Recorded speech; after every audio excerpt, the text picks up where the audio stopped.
the T-shirt says it all, or the shirt says it all, right? Did nothing wrong. You feel vindicated. Obviously, you knew that all along. My question is a little bit more Dr. Phil-ish, which is, where do you go from here as it relates to, the documentary, right? Get Me, Roger Stone. This bravado that you've had it's not just bravado. I mean, you've lived a life, right, Roger? And so where do you have? I guess where I'm going with this is from a regret standpoint. Maybe not necessarily in this case, but looking now forward as to what you want to do with your life to maybe not make amends. It's all covered under the blood, but to be maybe do things differently. Do you see any of that at all, Roger? Well, I think the only thing worse in my business of politics than being wrong is being boring, and I can guarantee you I don't intend to become boring. Mm-hmm. I think that I have a personal style that is mine. If you don't like it, you can look elsewhere. But let me be clear. I have a tremendous zeal to win for my clients and the candidates and causes that I believe in. But that zeal does not take you over the line of breaking the law, and never has. Mm-hmm. I believe in doing things in a dramatic way, because in this fast-moving world, it's very hard to get the voters' attention and hold it.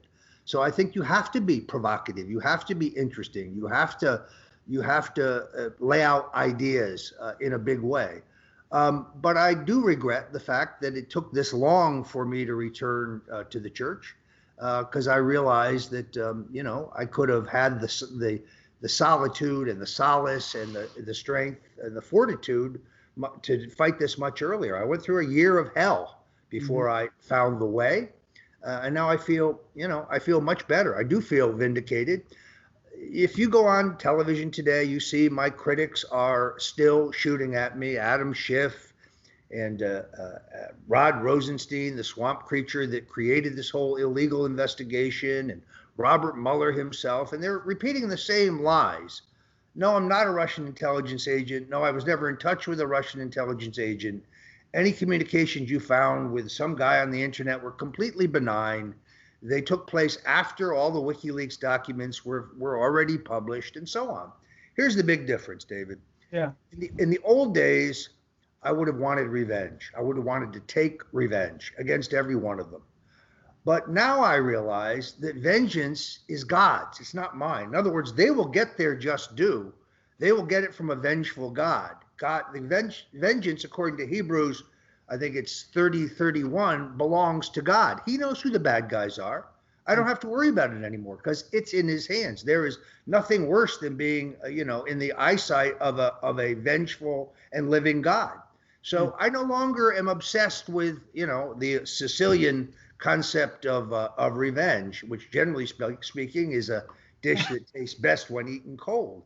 I really do believe that those who are trying to undo this president, those who are trying to destroy me, trying to destroy Michael Flynn, who's a very good man and a great American patriot, war hero, I do believe they're satanic. I do believe they don't believe. I think they believe in the New World Order. I don't know if they worship Moloch, or they worship no one, or they worship Satan, but they don't share our values. That's clear to me. And they cut corners. And what's outrageous is their arrogance, their moral superiority, when in fact they have no morals at all. Just to be clear, you said satanic. Who are you referring to specifically? I'm sorry.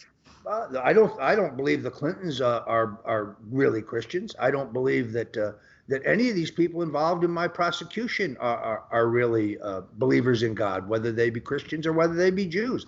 I think that they are truly evil. And they make fun of our religion. They look down on it. They look down on these elites. They look down on our belief in Jesus Christ.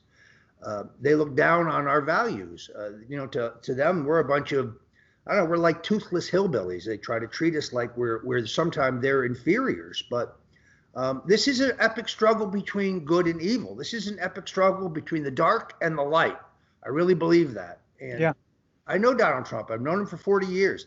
He didn't have to do this. This is costing him money.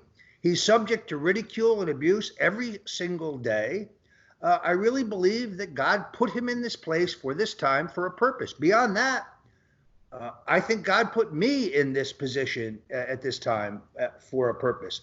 I'm very familiar with the Kim Clement prophecies, in which that preacher said, He predicted accurately the election of Donald Trump. He predicted accurately the failed impeachment effort.